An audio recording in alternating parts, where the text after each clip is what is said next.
The Raiders ultimately released him less than 2 years after selecting him, marking him as one of the more notable busts of the 2020 class. So why would the Dallas Cowboys, a team that just posted a top 5 defense and is actively chasing a championship, be even remotely interested in a player with such a checkered history? According to insiders, it's about risk versus reward and potential. Dallas has made it clear that they are willing to take reclamation projects seriously if the upside is worth it. With Dan Quinn gone and Mike Zimmer stepping into the defensive coordinator role, the team is reportedly intrigued by the idea of developing Arnett under a new regime. Zimmer is known for being a cornerback whisperer of sorts, with a long track record of turning raw, troubled talent into on-field contributors. However, the past 2 seasons have been less kind. Awuzie suffered a torn ACL in 2022, and while he returned to action in 2023, he didn't quite recapture his elite form. At age 29, with a $24 million contract and 1 year left on his deal, the Bengals are reportedly open to moving him, especially as they look to get younger in the secondary and manage a cap situation that's tightening thanks to Joe Burrow's megadeal and upcoming extension for Ja'Marr Chase and T. Higgins. For the Cowboys, the interest in Awuzie signals something important. They are not content with standing pat. Despite having one of the league's most fearsome defenses, Dallas is still searching for ways to shore up the back end.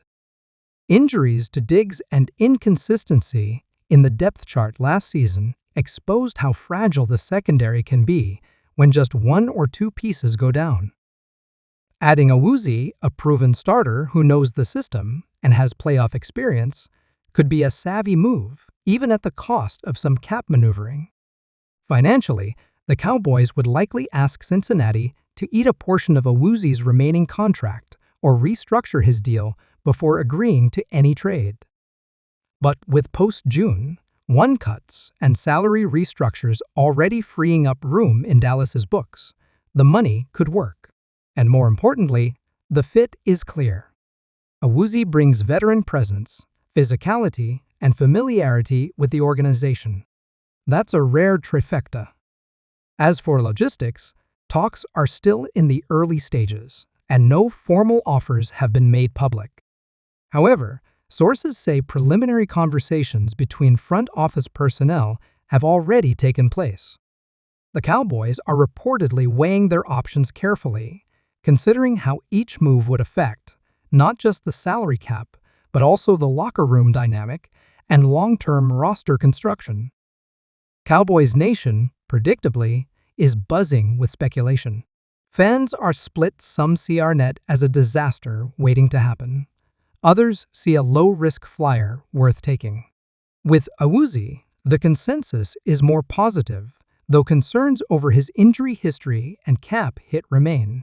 On social media, message boards, and sports radio, the debate is raging. Should Dallas make these moves? Are they desperate gambles or calculated plays by a front office that senses a championship window? One thing is certain: Jerry Jones is not sitting quietly this offseason.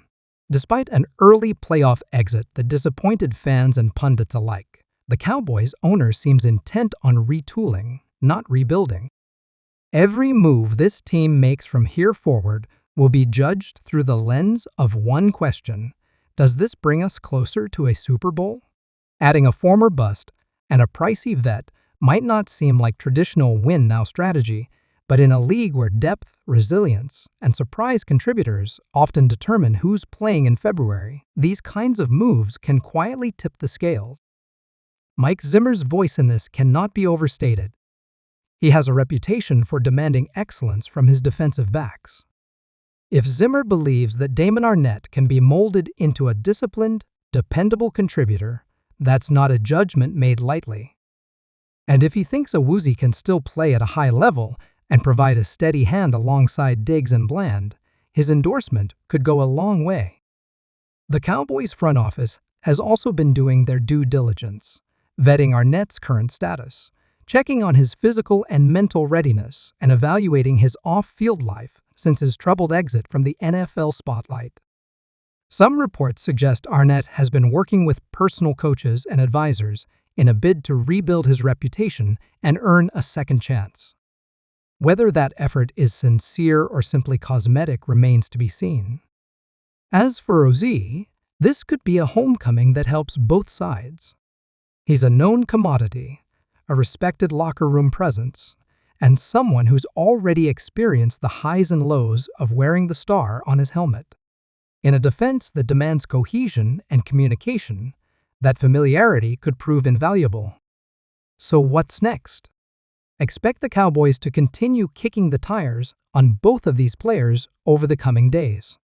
Insider chatter suggests that if a deal does happen, it could come as part of a larger series of off-season moves, including potential contract extensions for key players and additional signings to shore up other areas like linebacker and offensive line depth. Whether or not these two names ultimately land in Dallas, the message is clear. The Cowboys are not sitting back. They're not content with being playoff contenders. They're chasing a championship. And in their pursuit, no option, no matter how surprising or unconventional, is off the table. We'll be following this developing story closely, so stay locked in. Hit that subscribe button, turn on notifications, and let us know in the comments what you think. Should the Cowboys take a chance on Damon Arnett? Is Chidobe Awuzie worth the $24 million price tag for a one-year rental? Or is Jerry Jones playing a risky game that could blow up in his face? This offseason is heating up fast, and if this shocking deal goes down, it could be one of the most talked about moves of the year.